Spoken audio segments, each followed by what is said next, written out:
नीतीश कुमार सत्ता पक्ष में रहे या उन्हें विपक्ष में जाना पड़े, आज के चुनावी रुझानों से यह स्पष्ट होने लगा है कि भाजपा पर उनकी बढ़त बनती दिख रही है। यह संदेश अब काफी स्पष्ट है कि नीतीश के प्रति मतदाताओं में उत्साह दूसरे चरण में और बढ़ा है। यानी यदि अब एनडीए को बहुमत मिल जाती है तो इस पर ज्यादा विमर्श नहीं रहेगा कि मुख्यमंत्री कौन होगा। भारतीय जनता पार्टी ने चुनाव अभियान में अपने सारे साधन झोंक दिए, लेकिन अंतिम चरण आते आते उनका कैंपेन रक्षात्मक या डिफेंसिव हो गया। राज्य और केंद्र सरकार की उपलब्धियों के बजाय उन्होंने ज्यादा जोर इस बात पर दिया कि 20 साल पहले बिहार कैसा था। अंतिम दौर में विशेषकर अमित शाह और नरेंद्र मोदी का ध्यान घुसपैठियों के मुद्दे पर केंद्रित रहा। उन्होंने बांग्लादेश से आने वाले लोगों के खिलाफ बयानबाजी कर अपने राजनीतिक रुख को और कठोर बनाया। नीतीश कुमार दूसरी ओर पहले की तरह जोशीले भाषण नहीं दे पा रहे थे। वे लिखित भाषण पढ़ रहे थे जिसमें वे 20 साल के अपने शासनकाल की उपलब्धियां गिना रहे थे। चुनाव प्रक्रिया में इस बार महिलाओं की भागीदारी पर विपक्ष ने उतना ध्यान नहीं दिया जितना देना चाहिए था। बिहार में अब मतदान का तरीका बदल रहा है। महिलाएं अधिक स्वतंत्र रूप से वोट डाल रही हैं।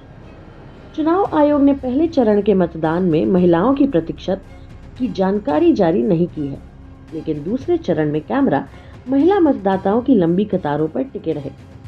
कैंपेन के स्वरूप ने भी महिलाओं को प्रेरित किया और उन्होंने अधिक संख्या में मतदान किया।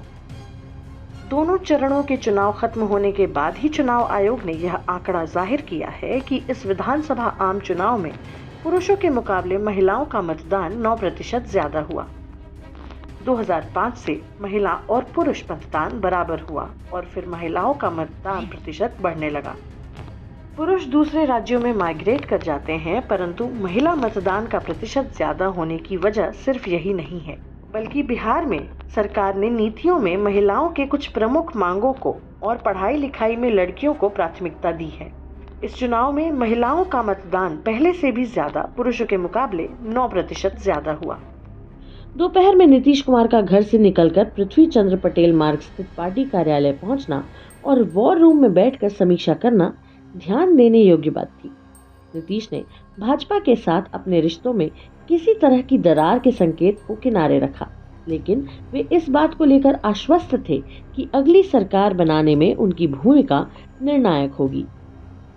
इस बार विपक्ष और सत्ता पक्ष का मुकाबला पहले से कहीं और अधिक कड़ा और तीखा था। इसका असर भाजपा के खिलाफ जरूर पड़ा, लेकिन नीतीश पर इसका नकारात्मक असर कम हुआ। एक और दिलचस्प तथ्य यह है कि इस बार वे चिराग पासवान की भीतरघात रणनीति से भी बच गए। भाजपा के चुनाव कैंपेन में राजनीतिक बिखराव नजर आया, जबकि जेडीयू के पूरे प्रचार अभियान का केंद्र बिंदु नीतीश कुमार स्वयं बने रहे। विमर्श न्यूज ने लगभग 200 लोगों से सीधे साक्षात्कारों की समीक्षा और अंतिम चरण के मतदान रुझानों का विश्लेषण किया है।